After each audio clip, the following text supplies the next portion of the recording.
Okay, so the thing that you should probably know about me is that I get allergies in the spring and the fall.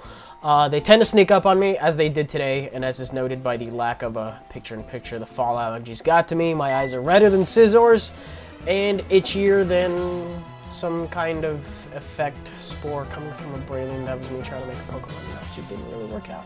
Anyways, what's up, guys? I still got a good game against Maaaddenman, and I do have some good news for you at the end of the video, despite this this narration. Anyways, I got a Scarf Rotom Heat. He's got lead Aerodactyl, that Suicide lead with probably with the Edge Quake and the Stealth Rocks and the Taunt or whatever. But I'm gonna go out to Suicune, because I can pretty much take any one of his hits if he does want to go for the Stone Edge right off the bat, predicting me to predict him to set up the rocks. But, you know, since I do have him in the lead spot, it was kind of obvious that it was a Scarf, so, hey, there you go. Anyways, he's going to go for the Taunt. I don't know why he didn't end up going for the Stealth Rocks. I don't really have much of a reason to set up this early in the game, especially with Tangrowth and Snorlax still around. You know, between those two, I'm probably not going to be able to take him out with Suicune by itself. So he taunts instead of setting up rocks, means he's not going to end up getting rocks this game, and that is sweet. That means my Rotom's going to be able to come in freely. Speaking of, I'm going to do that now. But the reason I want to do that now is just because I want to leave him a Scarf. I have a feeling I can probably take 2 or 3 of these. I don't really end up taking it as well as I thought I would, but I do take the opportunity, you know, dump the Scarf on him now. That way he has to be locked in on it in case he's running like a Curse, Body Slam, Rest, and one other move set.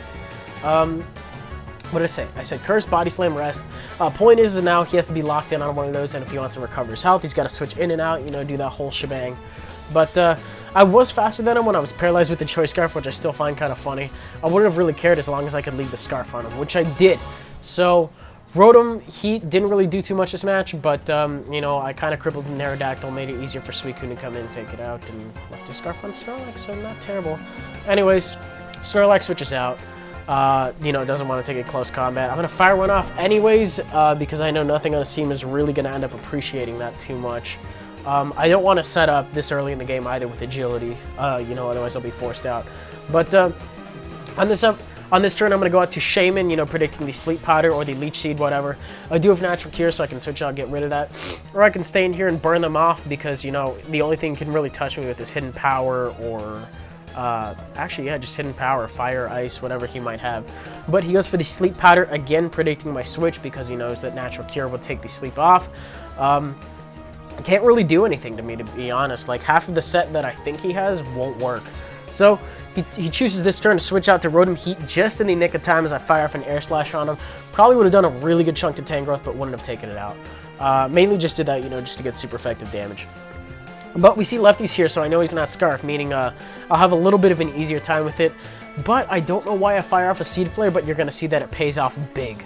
Because it's going to scare him off after this turn, because I do get the Spec D drop, and he does miss the Will-O-Wisp, which is, you know, a bit of unfortunate hacks in his direction on that turn. But the Spec D can just negate by switching out. I don't know why he switched out to Heracross, when Snorlax probably could have taken that arguably better. But Heracross comes in, going to take a ×4 super effective Air Slash. That thing's dead, you know, I don't have to worry about that. If it was banded, don't give a fuck. If it was Scarf, don't give a fuck, you know. I don't care what it was holding, it's just holding, you know, a dead now, and that works. But Hitmontop comes in. I don't want to take a Fake Out, Mach Punch, / Sucker Punch, / Close Combat. Don't really want to take anything from this Hitmontop, and if I had a nickel for every time that I came in to a Hitmontop with Suicune, I would probably have a decent amount of nickels. Maybe like 5 or 6, I don't know. Decent amount of nickels. This seems to be a familiar sight when I'm narrating matches lately. But he's going to go out to Snorlax. I kind of want to get a burn on either of those two. I don't really care which one. If it's both, and hey, that's great. But Snorlax does not take a lot from the Scald. But I know it's Choice Scarfed. And if I can get the burn on the Choice Scarf Snorlax, then it'll really be useless because it won't be doing much at all. We both, you know, have moves at 30% chance of getting that effect. He tweaks the RNG in a different direction, though, and gets a crit. Doesn't really end up being too vital, though, since after I get the burn, which, if I'm not mistaken, I think happens on this turn, so I get some instant karma. His Body Slams are not really going to be doing enough to the point. I think it does a little bit more than Lefty's gains back. So, not really too worried about it, to be honest. If I'm not mistaken, I think I might start setting up Calm Minds here as well. I have no reason not to. I mean, you know, just set up some more, let burn do its thing, and then I'll take him out with a Scald, depending on how many I get set up. I don't even think he gets a pair with Body Slam until like the very last turn that this thing's alive, to be honest. I don't know why he didn't speed it up. Probably because he switches it out now, I think. Okay, yeah, he does. He goes into Hitmontop, you know, probably just to get some damage off on me. Some solid damage from something that's not burned. Probably didn't want to risk the Ice Beam either, you know, me predicting Tangrowth. Although I really have no reason to do that. But, what does he do? Okay, I'm just so out of it right now because these allergies, they're messing with me. Like, I was fine this morning, and then, like, when I got out of the shower, I was like, nope, we're not going to let you do anything. I was like, son of a bitch. So, gonna fire off a Scald. The Life Orb Recoil from earlier is actually gonna come pretty close to ensuring me that kill, but I do get the burn. Don't know if I got minimum on that, but he's gonna die at the end of the turn. I get that burn just in the nick of time too, because he does fire off a close combat. Does around 70, but now thanks to that, Suicune actually does have a little bit of health left.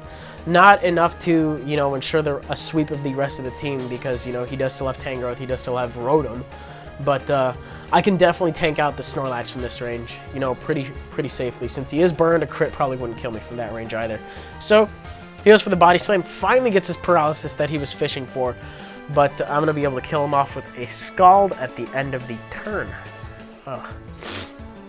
I can't even handle myself right now. This is too much. Anyway, since he's paralyzed, he gets his Body Slam off first. I don't cur. No one cur. So, Scald gonna kill it. If Scald didn't kill it, you know, Burn would have killed it at the end of the turn. Sorry about this straightforward part of the narration. It's just really straightforward. I'm just like tanking out everything that comes your way. I'd rather just, you know, talk about nothing as opposed to not talking at all. But in comes Rotom. Might as well just leave this thing in to die. It's done plenty of work this match, so might as well just get a safe switch in with something else. What do I have? Okay, so I got this Aerodactyl. Took the name and pretty much everything about this set from my friend Jim.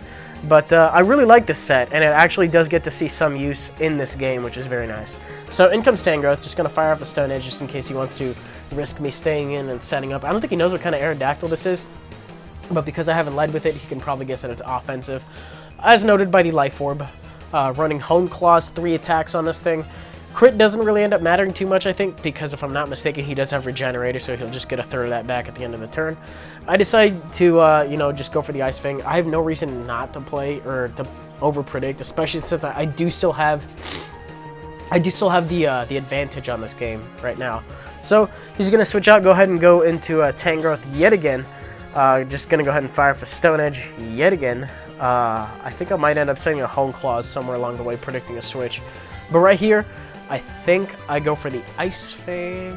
Yeah, I do. I'm so out of it. I'm sorry. I'm just really done with takes, and I hope I get better by the close to the end of the day, because this is I can't handle this. Anyways, I'm gonna go for the Leech Seed. Lost my train of thought. That's beautiful. That is beautiful. Anyways, you can see what's going on screen. I think I go for the Hone Claws here. Predicting him to switch out, you know, try to get some health off of me and onto his Rotom so that way he can last a little bit longer. But he actually stays in, goes for the Sleep Powder, ends up missing. And now since my accuracy and my attacker boosted, Stone Edge is going to be doing a really good amount. I think I ended up going for that, predicting Rotom to come in now. If I'd went for the Ice Fang, might have killed. No, that's probably me, you know, talking bullshit. But does a good amount at the very least, and he finally puts me to sleep here, which is like whatever. I still have an Azelf left, physical Azelf that is.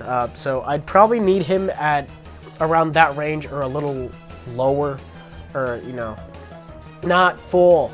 Okay. Oh my God, I can't talk. I can't think. I can't anything right now. This narration is just such a train wreck. But he comes in and Rotom while I'm sleeping. And if I can wake up this turn, fire off the Stone Edge, that's great. If not, I do have Azelf. I do have Shaman, who won't really like handling that. But I can just explode, or I can fire off a Zen Head, but I still have Explosion on that Azelf for whatever reason. But I do end up waking up. Live with 3, fire off a Stone Edge as well. But it's going to be a double down since I do have a Life Orb. Don't really care since Rotom's gone now. Now it's his Tangrowth versus my my Azelf and my Shaman. I send in Azelf first because I want him to put this thing to sleep over my Shaman. It's pretty self-explanatory. I'd rather have that. Just go for the Ice Punch on the off chance I can get the freeze as opposed to the burn. Doesn't really end up mattering too much. But he puts me to sleep, and I gotta blow my nose real quick. I think I can make it to the end of the game, though. I'm gonna try. So, I don't know. I can't. Anyways, I switch out, go to Shaman, and he's gonna try to Leech Seed. Doesn't end up working. I'm just gonna go ahead and fire off an Air Slash for the win, leaving me with the 2-0. I'm dying. I can't feel my legs, Charlie Murphy. Oh my god. Anyway, that's the game. If you guys enjoyed, go ahead and leave a like, comment, subscribe, despite me dying mid-narration. But the thing I wanted to talk about earlier in the beginning of the video is I got this Wi-Fi dongle thing that I thought was going to let me make an access point in my room so my DS could connect to it. I guess my computer does not want to make an access point, you know, have an IP address conflict going on the same computer. So I was like, you know what, Dad, if you want this Wi-Fi dongle and you'll let me put the router closer to my computer so my DS can pick it up, so I don't have to keep going out to the office and all that. And he was like, yeah, you know, that's fine. So I'm going to give him the dongle, but I already swapped the router out. I tested all the settings and everything. I'm not able to stream in my room, which means I'll probably be taking a lot more battles on stream. I'll be a lot more inclined to stream more often because it's kind of a pain in the ass being in the office all the time. But this means you'll probably be seeing more diverse, just more material in general out of me since I can now battle a lot more often. But I think that'll do it out of me. Speaking of battling, I'll probably be streaming tonight, you know, just as a celebration for that as well. I'm rambling, and this is already a pretty long video. But that'll do it out of me. I will see you guys tonight or tomorrow or later. You have a good weekend.